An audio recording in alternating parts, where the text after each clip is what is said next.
வருமானத்தை மறைத்ததாக 1.5 கோடி ரூபாய் அபராதம் விதிக்கப்பட்ட நிலையில் தாவேக தலைவர் விஜய் சென்னை உயர்நீதிமன்றத்தில் மேல்முறையீடு செய்துள்ளார். கடந்த 2015ஆம் ஆண்டு நடிகர் விஜயின் வீடு மற்றும் அலுவலகங்களில் வருமான வரித்துறை அதிரடி சோதனை நடத்தியது. இந்த சோதனையின் அடிப்படையில் நடிகர் விஜய் தனது வருமானத்தை முழுமையாக தெரிவிக்கவில்லை என்றும் குறிப்பிட்ட தொகையை மறைத்ததாகவும் வருமான வரித்துறை குற்றம் சாட்டியது. இதனைத் தொடர்ந்து 2022ஆம் ஆண்டு ஜூன் 30ஆம் தேதி வருமான வரித்துறை ஒரு உத்தரவை பிறப்பித்தது. அதில் வருமானத்தை மறைத்ததாக நடிகர் விஜய்க்கு 1,50,00,000 ரூபாய் அபராதம் விதித்து உத்தரவிட்டது.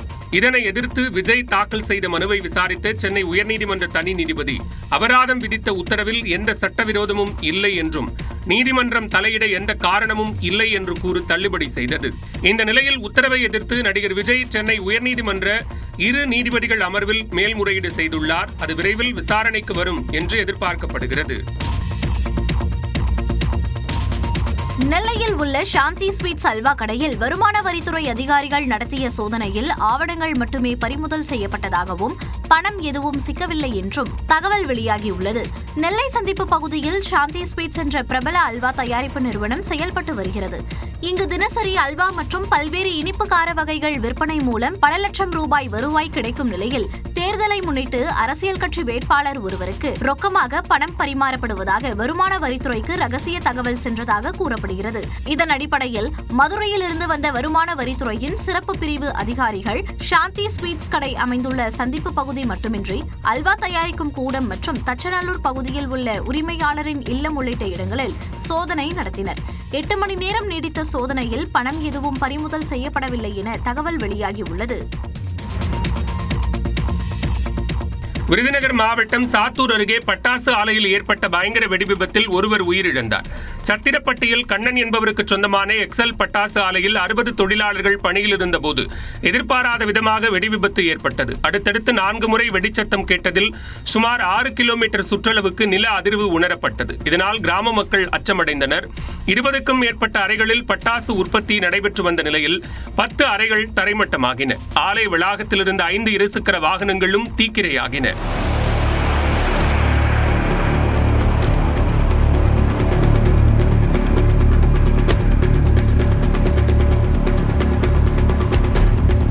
இந்த விபத்தில் கலைஞர் காலனியைச் சேர்ந்த பாண்டி என்ற 38 வயது தொழிலாளி சம்பவ இடத்திலேயே உயிரிழந்தார். காயமடைந்த ராஜ்குமார், செல்வம், 15 வயது சிறுமி சந்தியா உட்பட 9 பேர் மீட்கப்பட்டு சிவகாசி அரசு மருத்துவமனைக்கு அனுப்பி வைக்கப்பட்டனர். விபத்து குறித்து சிவகாசி சார் ஆட்சியர் முகமது இர்ஃபான் மற்றும் SP ஸ்ரீநாதா ஆகியோர் நேரில் ஆய்வு நடத்தினர். விசாரணையில் கடந்த 2021ஆம் ஆண்டிற்கு பிறகு உரிமம் புதுப்பிக்கப்படாமலேயே இந்த ஆலை இயங்கி வந்த அதிர்ச்சி தகவல் வெளியாகியுள்ளது. இதுகுறித்து போலீசார் தீவிர விசாரணை மேற்கொண்டு வருகின்றனர். கோவில்பட்டி அருகே நின்றிருந்த லாரி மீது கார் மோதியதில் சென்னையைச் சேர்ந்த 2 பெண்கள் உட்பட 4 பேர் உயிரிழந்தனர். சென்னை குளத்தூர் பகுதியைச் சேர்ந்தவர் பாஸ்கரன். இவர் தனது குடும்பத்தினருடன் திருச்செந்தூர் முருகன் கோவிலுக்கு சென்றுவிட்ட காரில் ஊருக்கு திரும்பிக் கொண்டிருந்தார். தூத்துக்குடி மாவட்டம் எட்டயபுரம் அருகே உள்ள கோட்டூர் விலக்கு பகுதியில் சென்று கொண்டிருந்த பொழுது தனியார் நூற்பாலை அருகே சாலையில் நின்றிருந்த லாரி மீது கார் அதிவேகமாக மோதியது. இதில் கார் ஓட்டுநர் பழனி, பாஸ்கரன், மனைவி வனிதா, உறவினர் வசந்தி ஆகியோர் சம்பவ இடத்திலேயே பரிதாபமாக உயிரிழந்தனர். படுகாயமடைந்த பாஸ்கரனின் குழந்தைகள் சந்தியா, பிரதீப்குமார் ஆகியோர் சிகிச்சைக்காக தூத்துக்குடி அரசு மருத்துவக் கல்லூரி மருத்துவமனையில் சேர்க்கப்பட்டனர். உயிரிழந்தவர்களின் உடல்களும் தூத்துக்குடி அரசு மருத்துவக் கல்லூரி மருத்துவமனைக்கு உடற்கூறாய்விற்காக அனுப்பி வைக்கப்பட்டன. விபத்து குறித்து எட்டயபுரம் காவல் நிலையத்தினர் வழக்கு பதிவு செய்து விசாரணை நடத்தி வருகின்றனர். தமிழ்நாட்டின் அரசியல் களத்தை பரபரப்பாக்கிய செய்திகளை தற்போது பார்க்கலாம். தமிழ்நாட்டு மக்களுக்கு பயனளிக்கும் மத்திய அரசின் நலத்திட்டங்களை திமுக அரசு தடுத்துவிட்டதாக பிரதமர் நரேந்திர மோடி பகிரங்கமாக குற்றம் சாட்டியுள்ளார்.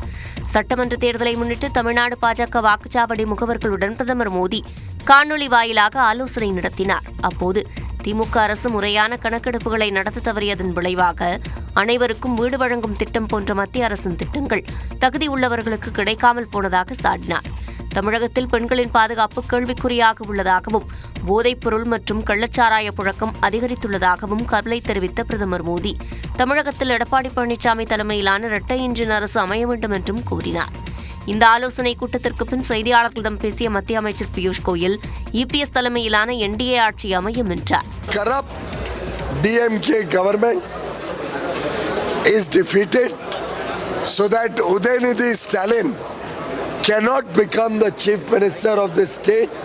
An anti-Tamil, anti-people, anti-women leader will never be allowed to become the chief minister by the voters of Tamil Nadu. திமுக காங்கிரஸ் கூட்டணி போல தங்களது கூட்டணி சண்டை போட்டுக் கொள்வதில்லை என்றும் பியூஷ் கோயல் கூறினார். மக்கன் பேடா வாங்கினா அதுக்குள்ள பாதாம், முந்திரி, திராட்சை எல்லாம் ஒளிச்சு வச்சிருப்பாங்க. அது மாதிரி இந்த தொகுதி மறைவரைக்குள்ள நமக்கான ஆபத்தை ஒளிச்சு வச்சிருக்காங்க. ராணிப்பேட்டையில் பரப்புரை செய்த முதலமைச்சர் மு.க. ஸ்டாலின் தொகுதி மறுவரையை விமர்சித்த காட்சிதான் இது. திமுக மற்றும் கூட்டணி கட்சி வேட்பாளர்களுக்கு ஆதரவு திரட்டிய முதலமைச்சர் நாட்டின் பல்வேறு பிரச்சனைகளை பாஜக அரசு திசை திருப்ப முயற்சிப்பதாக சாடினார். சமைக்க சிலிண்டர் இல்லாம குடும்பங்களும் ஓட்டர்களும் திண்டாடிட்டு இருக்காங்க.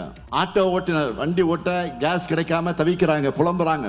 டாலருக்கு நிகரான இந்திய ரூபாயினுடைய குடியுரிமை மதிப்பு வரலாற்றில் அளவுக்கு சரிஞ்சு டேபிளுக்கு அடியில் தவழ்ந்து பழனிசாமி மாதிரி மொத்தமாக படுத்திருக்கு. இப்போ தொடர்ந்து பேசிய அவர் முன்னாள் முதலமைச்சர் ஜெயலலிதாவை நினைவு கூர்ந்தார். அந்த அம்மையார் உயிரோடு இருந்திருந்தா தொகுதி மறுவரை மாதிரி மாநில உரிமைகளை பறிக்கிற, தமிழ்நாட்டை பாதிக்கிற விஷயத்தில் நம்மை போல, ஏன் திமுகவை போல உறுதியான நிலைப்பாட்டு நிச்சயமாக எடுத்திருப்பார். மம்மி மறைந்த பிறகு பழனிசாமி அதிமுகவை டம்மி ஆக்கிட்டார். தமிழ்நாட்டிற்கு ஆபத்து வரும்பொழுது ஜெயலலிதாவின் கொள்கைக்கே எடப்பாடி பழனிசாமி துரோகம் செய்வதாகவும் முதலமைச்சர் விமர்சித்தார். தொகுதி மறுவரையறை விவகாரத்தில் தமிழ்நாட்டிற்கு பாதிப்பு இல்லை என அமித்ஷாவே கூறிவிட்டதாக எடப்பாடி பழனிசாமி தெரிவித்துள்ளார். திண்டுக்கல்லில் பரப்புரை செய்த அதிமுக பொதுச் செயலாளர் எடப்பாடி பழனிசாமி முதலமைச்சரின் குற்றச்சாட்டிற்கு பதிலளித்தார். பாராளுமன்ற தொகுதி மறுவரையில் என்ன தகவல் சொல்றார், அதுக்கு என்ன பதில் கேட்கிறார்? ஸ்டாலின் அவர்களே ஏற்கனவே உள்துறை அமைச்சர் மரியாதைக்குரிய அமித்ஷா அவர்கள் தெளிவுபடுத்தி விட்டார். நாடாளுமன்ற தேர்தலில் மறுவரையில் தமிழ்நாடு எந்த விதத்திலும் பாதிக்காது. தொடர்ந்து பேசிய அவர் பிரதமர் நரேந்திர மோடியை முன்னாள் முதலமைச்சர் கருணாநிதியை பாராட்டியிருப்பதாக கூறினார். அதிமுக எதுக்கு தில்லு திராணி தெம்பு கிடையாது ஸ்டாலினுக்கு. ஸ்டாலின் அவர்களே, எங்களுடைய நிர்வாகத்தை பத்தி பேசுங்க, நாங்க பதில் சொல்ல தயார். அதை விட்டுட்டு எடப்பாடி பழனிசாமி டெல்லிக்கு அடுமை, தமிழ்நாடுக்கும் டெல்லிக்கு தான் போட்டி. இங்க என்னங்க தேர்தல் நடக்குது? மத்திய அரசுடன் இணக்கமாக இருந்தால் தமிழ்நாட்டிற்கான திட்டங்கள் கிடைக்கும் என்றும் இபிஎஸ் தெரிவித்தார். கம்ப்ளீட் சிசிடிவி கேமராவை பொருத்தி ஐ ஆம் வாட்சிங். I am real big boss இல்ல ரியல் பிக் பாஸ். பாத்திட்டே மதுரை மாவட்டம் ஒத்தக்கடை பகுதியில் நாம் தமிழர் கட்சியின் தலைமை ஒருங்கிணைப்பாளர் சீமான் பரப்புரை மேற்கொண்டார். நாம் தமிழர் கட்சியின் வேட்பாளர்களை ஆதரித்து வாக்கு சேகரித்த சீமான் தான் ஆட்சிக்கு வந்தால் பெற்றோரை கைவிடுவோரின் குடியுரிமையை ரத்து செய்வேன் என அறிவித்தார். மேலும் குற்றங்கள் நடைபெறா வண்ணம் தொடர்ந்து கண்காணிப்பேன் எனவும் கூறினார். வீட்டை விட்டு நீ வெளியில வந்தாயின்னு வச்சுக்க, 2 கண் உன்னை பின்தொடர்ந்துகிட்டே வரும். சாலையில் ஒண்ணு கடிக்க முடியாது, போத்தலைக்கு போட முடியாது, குப்பையை போட முடியாது, வேகமா ஓட முடியாது, பொம்பளை பிள்ளை பரிசக்க முடியாது, தாலியக்க முடியாது, கேள்வி பண்ண முடியாது. என்ன பண்ணுவேன்னு எனக்கே தெரியாது. கொண்டே வருவேன். என்ன பண்ணுவேன்னு எங்க கேமரா வச்சிருக்கேன்னு தெரியாது. கம்ப்ளீட் சிசிடிவி கேமராவை பொருத்தி ஐ ஆம் வாட்சிங். ஐ ஆம் ரியல் பிக் பாஸ் இல்ல ரியல் பிக் பாஸ்.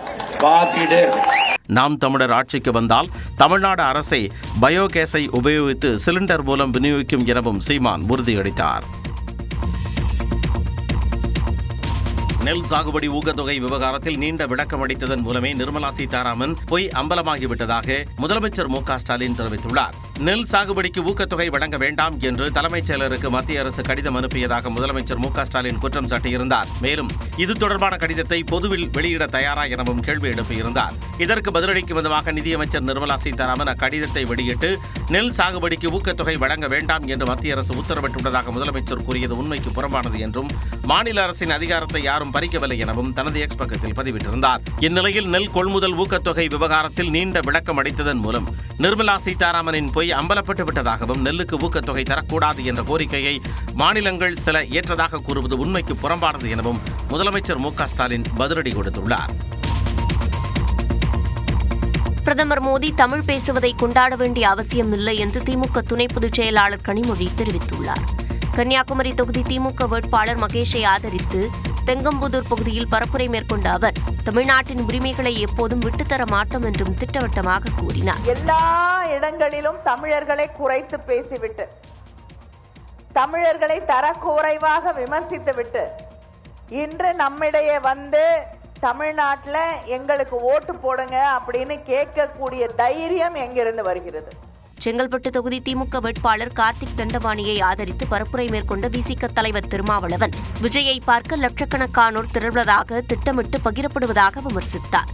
சினிமாவில் ஆட்டம் போட்டால் போதும் அடுத்த முதலமைச்சராகிவிட முடியும். இப்படி ஒரு கனவு தமிழ்நாட்டில் இருக்கிற ஹீரோ டைரக்டர் எல்லாருக்கும் 35 வருஷமா தேர்தல் இந்த மக்கள் களத்தில் இருக்கிற நாம் கூட இதுவரையில் நான் தான் அடுத்த முதலமைச்சர் என்று சொன்னதில்லை. திண்டிவனம் தொகுதியில் விசிக வேட்பாளர் வன்னியரசுவை ஆதரித்து பரப்புரையில் ஈடுபட்ட தேமுதிக பொருளாளர் LK சுதீஷ் திமுக, விசிக, தேமுதிக கட்சிகள் ஒன்று சேர்ந்தாலே வெற்றிதான் என்று கூறினார். எப்பவுமே திமுக, தேமுதிக, விசிக மூணு சேர்ந்தாவே அது அமோக வெற்றி தான். விழுப்புரம் மாவட்டத்தில் உள்ள 7 தொகுதிகளிலும் திமுக கூட்டணி வெற்றி பெறும் என்றும் LK சுதீஷ் தெரிவித்தார். உழைக்கும் வர்க்கத்தைச் சேர்ந்தவர்களை வெறும் வாக்கு வங்கியாக மட்டும் திமுக பார்ப்பதாக காட்டுமன்னார் கோவில் பரப்புரை கூட்டத்தில் பாமக தலைவர் அன்புமணி ராமதாஸ் குற்றம் சாட்டியுள்ளார். திமுக இன்னைக்கு இவ்வளவு காலமா போன MP எலெக்ஷன் ஜெயிச்சது, போன MLA ஜெயிச்சது, அதுக்கப்புறம் அந்த MP ஜெயிச்சது. ஆனால் அப்படிப்பட்ட திருமாவளவனுக்கு எங்களுக்கு 6 சீட்டு, 7 சீட்டு, 8 சீட்டு போய் கெஞ்சிட்டு இருக்கிறீங்க. நீங்க அங்க இருக்கிறீங்க, அந்த கூட்டணியில் உங்களுக்கு என்ன கிடைச்சது? கும்பகோணத்தில் அதிமுக கூட்டணி கட்சி வேட்பாளர்களை ஆதரித்து பரப்புரையில் ஈடுபட்ட டிடிவி தினகரன் தேர்தல் வாக்குறுதியை ஏன் நிறைவேற்றவில்லை என கேட்டார். மத்திய அரசு மீது திமுக குறை கூறி வருவதாக விமர்சித்தார். தமிழ்நாட்டில 5 ஆண்டுகளில மக்களின் வரிப்பணம் எத்தனை லட்சம் கோடி இன்றைக்கு சுரண்டப்பட்டிருக்கிறது என்பதை ஆட்சி மாற்றம் ஏற்பட்ட பிறகு அதை வெளிக்கொண்டு வருவோம். ஈரோடு மேற்கு தொகுதியில் தமிழ் மாநில காங்கிரஸ் கட்சி வேட்பாளர் யுவராஜாவை ஆதரித்து பரப்புரை மேற்கொண்ட அண்ணாமலை ஆட்சியில் அனுபவம் உள்ளவர்களுக்கு இளைஞர்கள் வாக்கு செலுத்த வேண்டும் என்று கூறி விஜயை மறைமுகமாக விமர்சித்தார். ஒரு இளைஞர் வந்து கேட்டார், அண்ணே எல்லா அரசியல் கட்சியும் ஒரே மாதிரி தான் இருக்கிறாங்கண்ணே, புதுசா ஒண்ணு போட்டு. சரிப்பா, என்னப்பா நீ புதுசா பார்த்த? இல்ல சைக்கிள் நல்லா வர்றாரு. வேற என்னப்பா பார்த்தீங்கன்னா வண்டி மேல் நல்லா உட்கார்ந்து இருக்காரு. ஏன்பா எப்பாச்சும் வந்து யாருக்காவது உதவி செஞ்சு பார்த்தியா? அந்த கட்சியினுடைய தலைவர்கள் யாராவது அரசாங்கத்தை பத்தி பேசினாங்களா, அரசாட்சியை பத்தி பேசினாங்களா? மீண்டும் திமுக ஆட்சி வேண்டாம் என்பதில் மக்கள் தெளிவாக இருப்பதாகவும் அண்ணாமலை தெரிவித்தார். தென்மேற்கு பருவமழை இந்த ஆண்டு குறையும், தேர்தலில் பயோமெட்ரிக் முறை கோரி தொடரப்பட்ட வழக்கு உள்ளிட்ட செய்திகளை டாப் 5 இந்தியா பகுதியில் பார்க்கலாம். மறைந்த திரை இசை அரசி ஆஷா போஸ்லேவின் உடல் மும்பையில் அரசு மரியாதையுடன் தகனம் செய்யப்பட்டது. 92 வயதான பிரபல பின்னணி பாடகி ஆஷா போஸ்லே மறைந்த நிலையில் மும்பையில் உள்ள இல்லத்தில் அவரது உடலுக்கு மூவர்ண கொடி பொருத்தப்பட்டு இறுதிச் சடங்கு நடைபெற்றது. முன்னாள் கிரிக்கெட் வீரர் சச்சின் டெண்டுல்கர், இசையமைப்பாளர் AR ரஹ்மான் உள்ளிட்டோர் இறுதி மரியாதை செலுத்தினர்.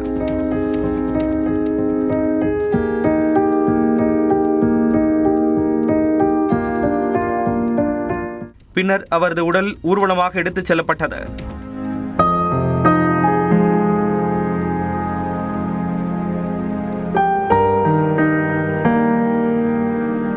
சிவாஜி பார்க் மின்மயானத்தில் அவரது உடலுக்கு பிரதமர் மோடி சார்பில் முதல்வர் ஃபட்னவிஸ் மலர் வளையம் வைத்து அஞ்சலி செலுத்தினார். அமீர் கான் உள்ளிட்டோரும் இறுதி அஞ்சலி செலுத்தினர்.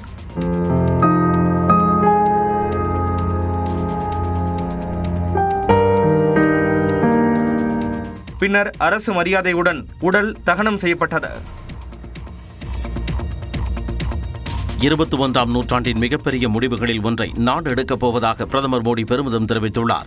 டெல்லியில் நடைபெற்ற பெண் சக்தியை போற்றும் மாநாட்டில் பங்கேற்று பேசிய பிரதமர் மோடி, மகளிர் இடஒதுக்கீடு தொடர்பாக நமது நாடாளுமன்றம் ஒரு புதிய வரலாற்றை படைக்கப் போகிறது என்றார். मैं बहुत जिम्मेवारी के साथ कह रहा हूं कि 21वीं सदी के महत्वपूर्ण निर्णयों में से एक महत्वपूर्ण निर्णय ये है, हमारे देश की संसद एक नया इतिहास रचने के करीब है. राज्यों की विधानसभाओं से लेकर देश की संसद तक दशकों की प्रतीक्षा के अंत का समय 16, 17, 18 है.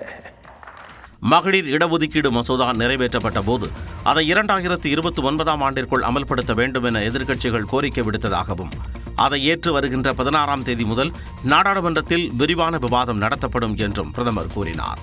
சட்டமன்றங்கள் மற்றும் நாடாளுமன்றத்தை எட்டும் பெண்களின் கனவுகள் தற்பொழுது நனவாக இருப்பதாகவும் பிரதமர் பெருமிதம் தெரிவித்தார். வாக்குப்பதிவில் முறைகேடுகளை தவிர்க்க வாக்குச்சாவடிகளில் பயோமெட்ரிக் முறையை அனுமதிக்க கோரி மனு குறித்து பதிலளிக்க தேர்தல் ஆணையம் மற்றும் மத்திய மாநில அரசுகளுக்கு உச்சநீதிமன்றம் உத்தரவிட்டுள்ளது. உச்சநீதிமன்றத்தில் டெல்லியைச் சேர்ந்த பாஜக நிர்வாகியும் வழக்கறிஞருமான அஸ்வினிகுமார் உபாத்யாய் தாக்கல் செய்த பொதுநல மனுவில் தேர்தல்களில் ஆள்மாறாட்டம், கள்ள ஓட்டு பதிவு செய்வது உள்ளிட்ட முறைகேடுகளை தவிர்க்க வாக்காளர்களின் கைரேகை மற்றும் கண் கருவிழியை ஸ்கேன் செய்யும் நடைமுறையை அமல்படுத்த தேர்தல் ஆணையத்திற்கு உத்தரவிடக் கோரியிருந்தார். இந்த மனு தலைமை நீதிபதி சூரியகாந்த் மற்றும் நீதிபதி ஜாய்மாலா பாகிச்சி ஆகியோர் அடங்கிய அமர்வில் விசாரணைக்கு வந்தது.